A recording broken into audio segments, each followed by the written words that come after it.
Group consideration.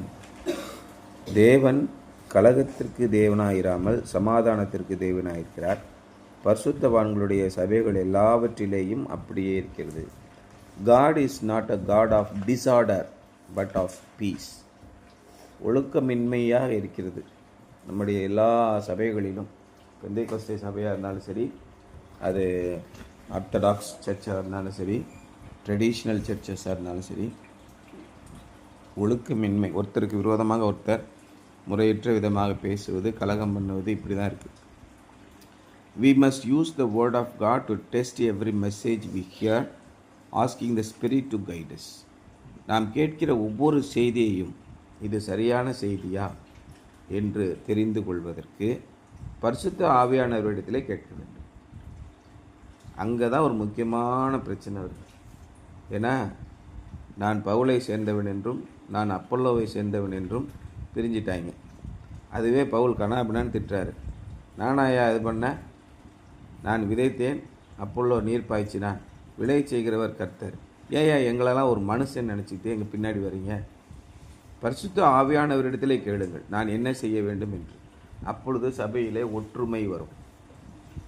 இங்கே ஒருத்தர் secretary பின்னாடி ஒரு 10 பேர் போவான், ட்ரெஷரர் பின்னாடி 10 பேர் போவான், ஐயர் பின்னாடி 10 பேர் போவான். இது சபையிலே பக்தி விருத்தியை உண்டாக்காது, குழப்பத்தை உண்டாக்கும். அதே மாதிரி பார்த்தீங்கன்னா பெந்தேகோஸ்தே சர்ச்சில் அதே மாதிரி நடக்குது. ஒரு பாஸ்டருக்கு பின்னாடி 50 பேர் போவான். அவர் என்ன செஞ்சாலும், கற்பழித்தாலும், கொலை பண்ணாலும், என்ன பண்ணாலும் அவர் ஜால்ரா போட்டுக்கிட்டே இருப்பான். இயேசு கிறிஸ்துவையும் பரிசுத்த ஆவியையும் விட போதகர்கள் தான் பிரதானமானவர்கள். அது 2 போதகர் இருந்தால் அவங்களுக்குள்ளே சண்டை போட்டு 2 சர்ச்சாக பிரிஞ்சு போயிடும். இதே மாதிரி பல ஆயிரம் சர்ச்சு பிரிஞ்சு போச்சு உலகம் முழுவதும். ஏன்னா அவங்களுக்குள்ளே ஒழுக்கம் இல்லை, ஆர்டர் இல்லை, கலகம்தான் எண்ணம் வருகிறது. சாத்தான் எப்பொழுதுமே புதுசாக ஐடியா கொடுப்பான். அதெல்லாம் நீங்கள் பரிசுத்த ஆவியானவர் இடத்துல கேட்க வேண்டும். ஆண்டவரே நான் என்ன செய்ய வேண்டும்? இந்த தாழ்மையின் குணம் இருந்தால் கலகம் வராது. We must use the word of God to test every message we hear, asking the Spirit to guide us. ஆகவே நீங்கள் யாரிடத்தில் போய் ஆலோசனை கேட்க வேண்டும்? ஒவ்வொரு நாளும் ஒரு விஷயம், ஒரு பிரச்சனை, நம்ம டெய்லி ஒரு பிரச்சனை வரும். ஒரு சில நாள் பல பிரச்சனைகள் கூட வரும். அந்த பிரச்சனைகளை நீங்கள் ஆண்டவரிடத்தில் போய் நின்னீங்கன்னா தெளிவான ஞானம் பிறக்கும். யோபுல அன்னைக்கு படித்தோம்ல, அவருடைய ஞானம் கடலை பார்க்கிலும் ஆழமானது, ஆகாய விரிவை பார்க்கிலும் அதிகமானது, அதை ஆராய்ந்து முடியாது. அப்பேற்பட்ட ஞானமுள்ள தேவன் நம்முடைய தேவனிடத்திலே மிகப்பெரிய ஞானம் இருக்கிறது. ஒருவன் ஞானத்திலே குறைவுள்ளவனாயிருந்தால் சகலருக்கும் சம்பூர்ணமாய் தரக்கூடிய தேவனிடத்திலே கேட்க கடவுள். அப்பேற்பட்ட ஞானமுள்ள தேவனை யோபுல, அவர் ஆபிரகாமுக்கு முன்னாடி, நோவா காலத்துக்கு முன்னாடி இருக்கிறவர்னு ஒரு சில ஆராய்ச்சி சொல்கிறான். 5000-6000 வருஷமாக இருந்தாலும் இருக்கலாம்.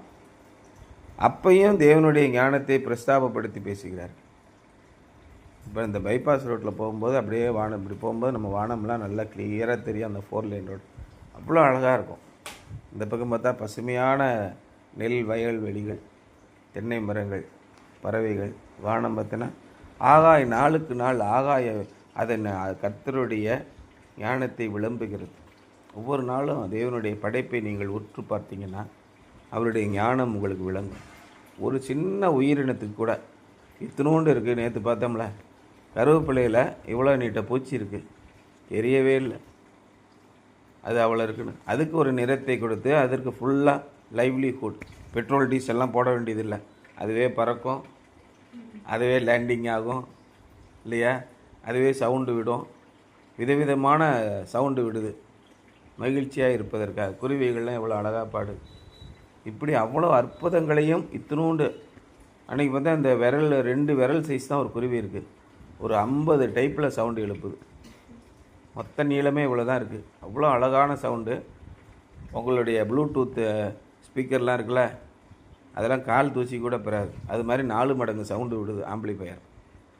அதெல்லாம் கடவுள் உள்ளே வைத்திருக்கிறார். இந்த ஞானத்தை எல்லாம் நீங்கள் தேடி பார்த்தீங்கன்னா அவருடைய ஆவியானவருக்கு உங்களை ஒப்பு கொடுப்பீர்கள். நீங்கள் எந்த போதகத்தை கேட்டாலும், எந்த செய்தியை கேட்டாலும், ஆண்டவரை பற்றி என்ன உங்களுக்கு சொன்னாலும் உடனடியாக அதை பரிசுத்த ஆவியானவரோடே கேட்டு உங்களை வழி நடத்தும்படி பாருங்கள். There are false teachers in the world. and we must beware. We must be aware. உலகத்திலே பொய்யான போதகர்கள் இருக்கிறார்கள். அவருடைய நோக்கம் அதான் ஆண்டவர் சொல்கிறார், அவருடைய வயிறு, அவருடைய தேவன் அவருடைய வயிறு. பணத்தை சம்பாதிக்க வேண்டும் என்பதற்காகவே போதகர்கள் இருக்கிறார். ஆண்டவருக்கு பயந்து நடக்கிறவர்கள் எத்தனை பேர் அப்படின்னு பார்த்தா ரொம்ப ரொம்ப கம்மியாக இருக்காங்க. யாருக்குமே கர்த்தருக்கு பயப்படும் பயம் இல்லை. அதனால அக்கிரமமான வார்த்தைகளை பேசுகிறார்கள், மிகவும் மோசமான காரியங்களை துணிகரமாக செய்கிறார்கள். ஏன்னா இந்த உலகத்திலேயே 90% எல்லாருக்குமே தெரியும் கடவுள் இல்லை என்பது தெரியும். போதகர்களுக்கும் தெரியும் கடவுள் இல்லை என்று. ஆனால் எல்லா பேரும் நம்புவான், அசுத்த ஆவி இருக்குது, பிசாசு இருக்குன்னு நம்புவான். எவ்வளோ கொடுமையாக இருக்குது பாருங்கள். குட்டிச்சாத்தானை வச்சு ஏவல் செஞ்சு காரியத்தை சாதிக்கிறவன் நிறைய பேர் இருக்கான், கடவுளை நம்ப மாட்டான், அவ்வளோ பண்ணுவான். இதான் தேவனை விட்டு விலகி போகிற அவிசுவாசம். இதை கொண்டு போதகர்களாக இருக்கிறவர் இன்றைக்கி நம்முடைய பிஷப் என்ன நிலைமையில் இருக்கிறார்? மிக மோசமான அசுத்தமான காரியங்களை செய்கிறார். கடவுளுக்கு பயப்படும் பயம் இருந்தால் செய்ய மாட்டாங்க. கடவுளுக்கு பயப்படும் பயம் இல்லை, கடவுள் இல்லைன்னு எல்லாருக்கும் தெரியும், அதனால செய்கிறாங்க. ஒவ்வொருடைய வாழ்க்கையிலும் தனியாக வரும்போது அவருடைய வாழ்க்கையை நீங்கள் உற்று நோக்கி பார்த்தால் மிகப்பெரிய கேடு, அசிங்கம், அவமானம் இருக்கிறது. இப்போ தேவனுக்கு பயப்படுகிறவர்கள் எப்படி வாழ்கிறார்கள்?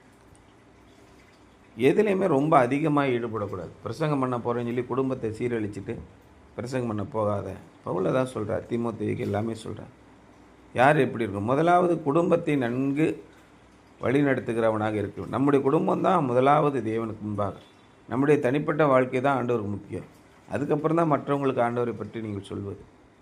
நீங்கள் தனிப்பட்ட வாழ்க்கையில் எப்படி நீங்கள் இருக்கிறீங்க? ஒழுக்கமாக இருக்கிறீர்களா? கலகமற்ற பேச்சு உள்ளவர்களாக இருக்கிறீர்களா? கீழ்ப்படுகிறவர்களாக இருக்கிறீர்களா? பரிசுத்த ஆவியானவருக்கு கீழ்ப்படிய நீங்கள் தயாராகும்போது எல்லாருக்கும் கீழ்ப்படுவீர்கள். பரிசுத்த ஆவியானவருக்கு பயப்படும் பயம் உங்களிடத்தில் இருந்தால், ஐயோ நம்ம இப்படி தவறு செய்கிறோமே, இப்படி செய்யக்கூடாது என்ற பயம் நமக்குள்ளே இருந்தால் எல்லாருக்கும் பிடித்தவர்களாக இருப்போம். அது ஆண்டவருக்கு பிடிக்காதுன்னு நினைக்கிறேங்க, பயமாக இருக்குது, வேணாங்க தயவு செய்து இப்படி நம்ம சொன்னோம்னா என்ன இருக்கும்? எல்லாருமே ஒத்துப்பாங்க. அதெல்லாம் நான் சரியாக வராதுங்க, அதெல்லாம் வர முடியாது. ஏன் வர முடியாது? ஏன் வந்தான்னா பெரிய இது மாதிரி பேசுகிற அப்படின்லாம் சொல்லுவாங்க. இல்லைங்க எனக்கு கொஞ்சம் யோசனையாக இருக்குது, ஆண்டவருக்கு பிடிக்குமான்னு தெரிலங்க, நாங்கள் கொஞ்சம் பயமாக இருக்குங்க அப்படின்னா, அப்படியா சரி அப்பா விட்டுருங்க அப்படின்னு சொல்லுவாங்க. எல்லாருடைய மனிதர் வாயிலேருந்து இப்படி தான் வரும். ஏன்னால் தேவனுக்கு பயப்படும் பயம் கண்ணிகளை அறுக்கும். நீங்கள் போய் சிக்க மாட்டீங்க எப்பயுமே. There are false teachers in the world and we must beware. But every true teachers and preachers sometimes make mistakes. ஆனால் நல்ல உண்மையான போதகங்களை செய்பவர்கள் கூட சில நேரங்களிலே தவறுகளை செய்து விடுகிறார்கள். ஏன்னா நாம் தனியாக இல்லை.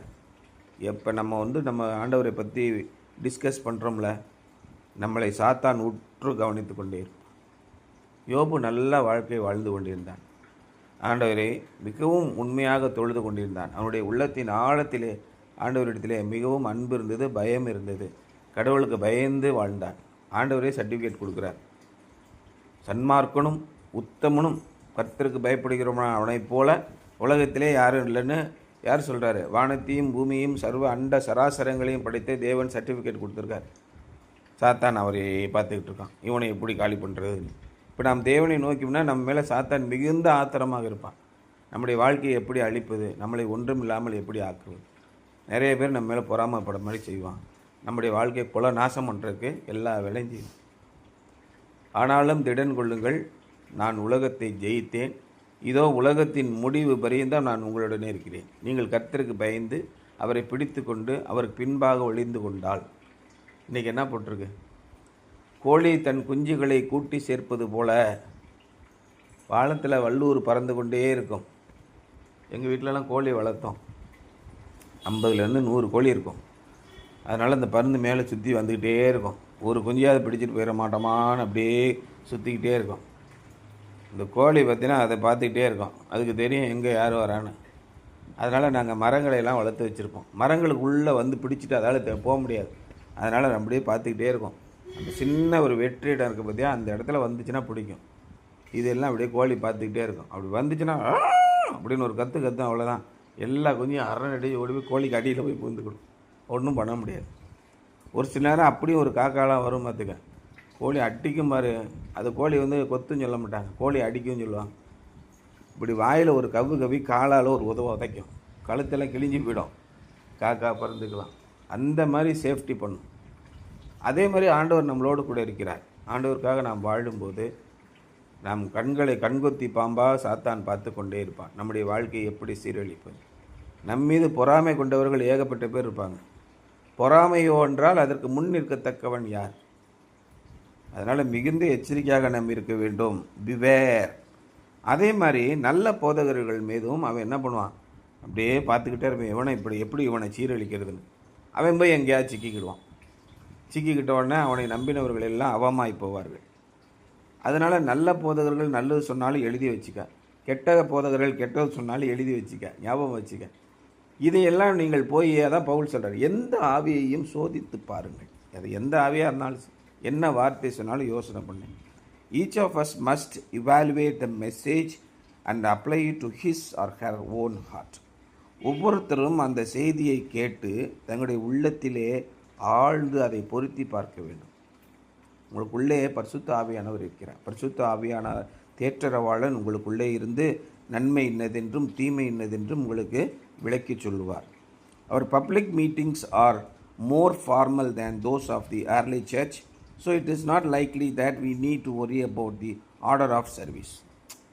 இன்றைக்கு முன்னெல்லாம் எப்படின்னா அவங்க எப்படி ஒரு செய்தியை ஆரம்பிப்பாங்க அப்படின்னா, அப்படி கூடி வர வாங்க நம்ம வந்து ஒரு பாடல் பாடுவோமா அப்படின்னு ஏதோ ஒரு பாடல் பாடுவாங்க. அப்புறம் ஜெயிப்பாங்க. அப்புறம் இன்றைக்கி என்ன ஒரு வசனத்தை தியானிக்கலாமா, ஒரு வசனம் யாராவது சொல்லுங்களேன் அப்படின்னு ஒரு வசனத்தை எடுத்து தியானிப்பாங்க. சரி, ஜெபித்து போவாங்க. இப்போ வந்து ஆர்டர் ஆஃப் சர்வீஸ்னு வந்துடுச்சு. எல்லாத்துலேயும் ஒழுங்கமாக இருக்குன்னா என்ன பண்ணணும், ஒரு ஆரம்ப ஜெபம், அதுக்கப்புறம் ஒரு பாடல், அதுக்கப்புறம் வந்து முக்கியமான செய்திகள் எது இருந்தால் குறிப்பு செய்திகள் தான் 1ஆம் வேத பாடம், அதுக்கப்புறம் 2ஆம் வேத பாடம், அதுக்கப்புறம் ஒரு பாடல், அதுக்கப்புறம் 3ஆம் வேத பாடம், அதுக்கப்புறம் வந்து என்ன வருது 3ஆம் வேத பாடம் வச்சுன்னா பிரசங்கத்திற்கான ஜெபம், ஒரு டீப்பாக எல்லாருக்கான ஒரு ஜெபம், அதுக்கப்புறம் பிரசங்கத்திற்கு முன்னாடி ஒரு பாடல், அப்புறம் பிரசங்கம், அதுக்கப்புறம் அறிவிப்புகள், அதுக்கப்புறம் ஒரு பிறந்த நாள் துதி. இப்படி ஆர்டர் ஆஃப் சர்வீஸ் வந்துடுது. இன்றைக்கி கம்யூனியன், இன்றைக்கி கம்யூனியன் வேண்டாம், இன்றைக்கி சண்டே கிளாஸ், இன்றைக்கி இது வேணாம், இல்லை எல்லாத்தையுமே ஒரு ஆர்டராக கொண்டு வந்துடுறாங்க. அதை எழுதி வச்சு படிக்கிறாங்க. இது ரெகுலர் சர்ச்சஸில் வந்துடும். இது 2 பேருக்கும் தவறாகவும் போது. ஒரு சில பேர் அதை பாரம்பரியமாக எங்களை பாட்டு மனப்பாடம் பண்ணிக்கிட்டு போகிறான். எந்த விதமான உள்ளத்தின் ஆழத்திலே கருத்து இல்லாமல் பேசுகிறான். இன்னொரு பக்கம் என்ன ஆகுதுன்னா, இந்த ஆர்டர் ஆஃப் சர்வீஸ் இல்லாத சர்ச்சுகள் சீரழிந்து போகவும் செய்கின்றன. அதனால் ஆரம்ப காலத்தை விட இப்போ கொஞ்சம் தேவலம் தான். But in our more informal meetings we need to consider one another and maintain order. சாதாரணமாக நாம் கூடி வரும்போது நாம் தேவனுக்கு பயந்து நடக்கிறோமா? இப்போ சர்ச்சு முடிஞ்சோடனே எல்லாம் வெளியில் வந்து பேசுகிறோம் இல்லையா, ஒருத்தர் பேசிக்கிட்டு இருக்கோம். அப்பொழுது நாம் என்ன பேசுகிறோம்? ஒருவருக்கொருவர் ஆறுதலாக இருக்கிறோமா, தேவனுக்கு பயந்து நடக்கிறோமா என்பதை குறித்து நாம் யோசிக்க வேண்டும். I recall being in a testimony meeting where a woman took 40 minutes telling of a boring experience and as a result destroyed the spirit of the meeting. ஒரு சாட்சி கூட்டத்திற்கு நான் போயிருந்தேன். அங்கே ஒரு பொம்பளை வந்து அருன்னு அறுக்கிறான். எங்கள் வீட்டுக்காரர் அங்கே இருந்தார், அவர் அப்படி போனார், இப்படி போனார், நான் இங்கிட்டு போனேன் அங்கிட்டு போனேன், சம்மந்தம் பேசி 40 நிமிஷம் பேசி அந்த கூட்டத்தினுடைய ஆவியவே காலி பண்ணிவிட்டான். Evangelist D.L. Moody was leading a service and asked a man to pray. D.L. மூடிங்கிற சுவிசேஷகர் ஒரு கூட்டத்தில் ஒரு ஆளை கூப்பிட்டு ஜெபம் பண்ண பாஞ்சினார். Taking advantage of his opportunity the man prayed on and on.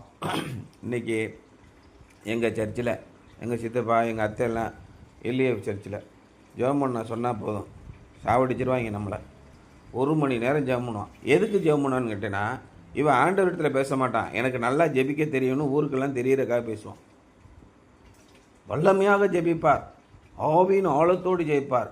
அவன் ஜெபம் பண்ணுறதை எல்லாரும் பாராட்டணும்னு. அவன் ஜெபம் பண்ணும்போது சுற்றினுக்கிட்டு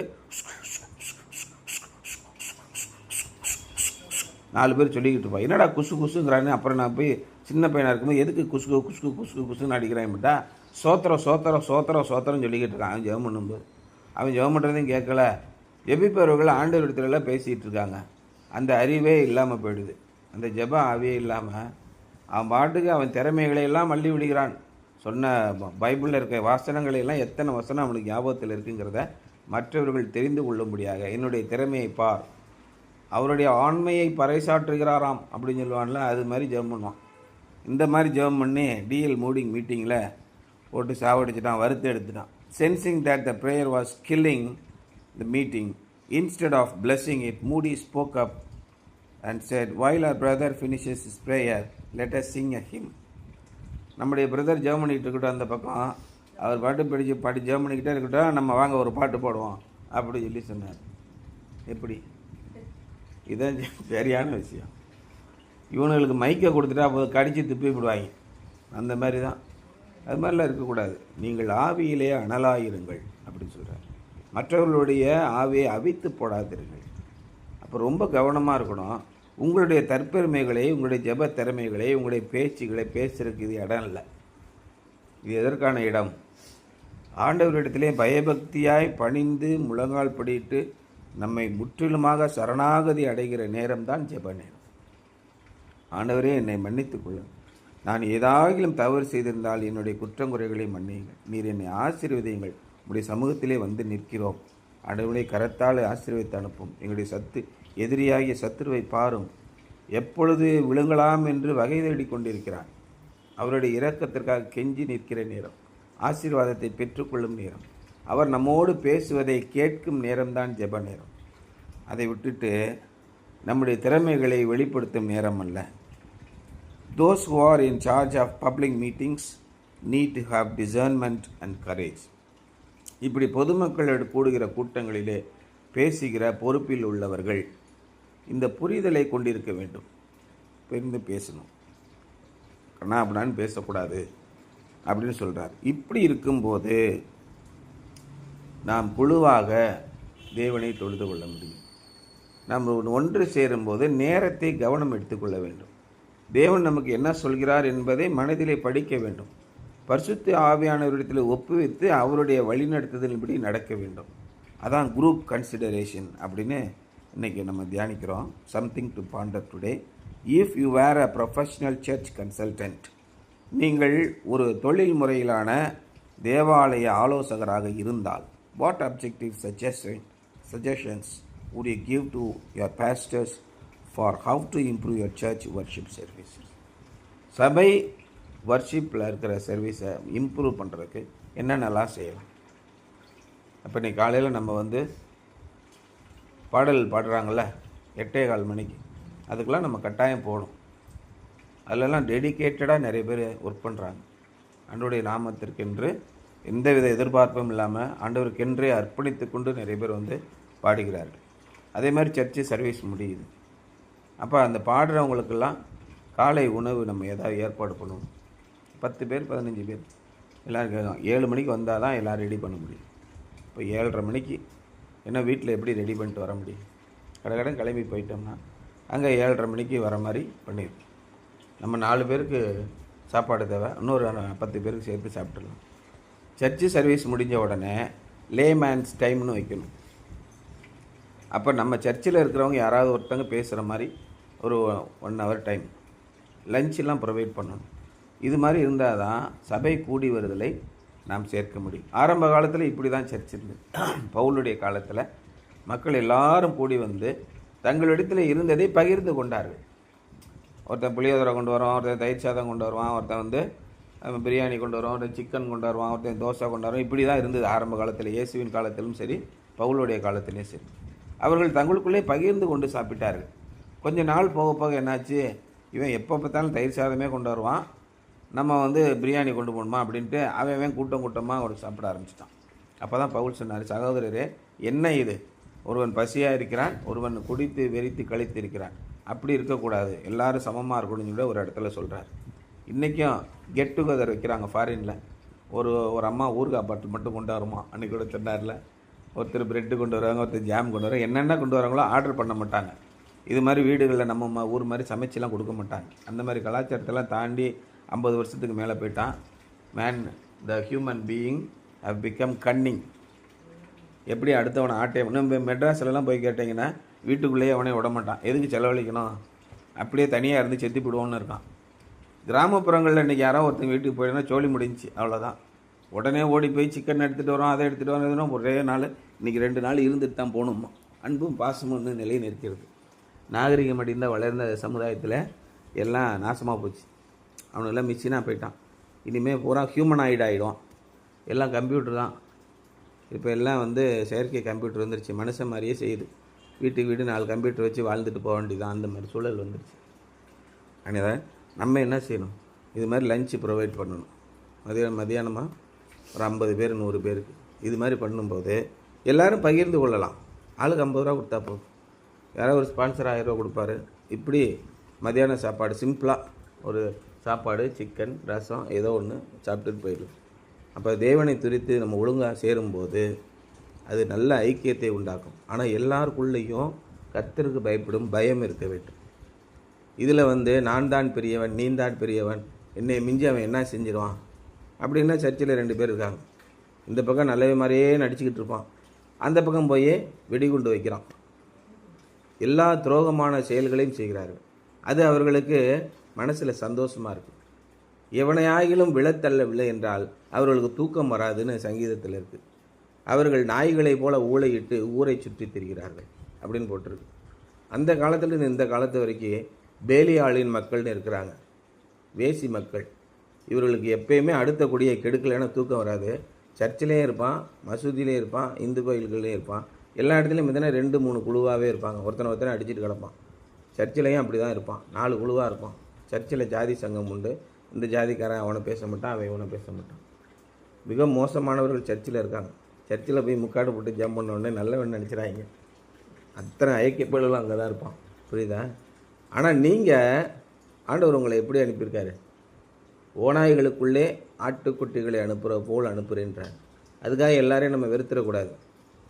இதுதான் நம்முடைய வேலை. கர்த்தருக்கு விரோதமானவர்கள் சூழ்ந்திருக்க கர்த்தரை நேசிக்கிறவர்களாக, ஆண்டவருக்கு பயப்படுகிறவர்களாக, நல்லவர்களாக நீங்கள் வாழுங்கள்.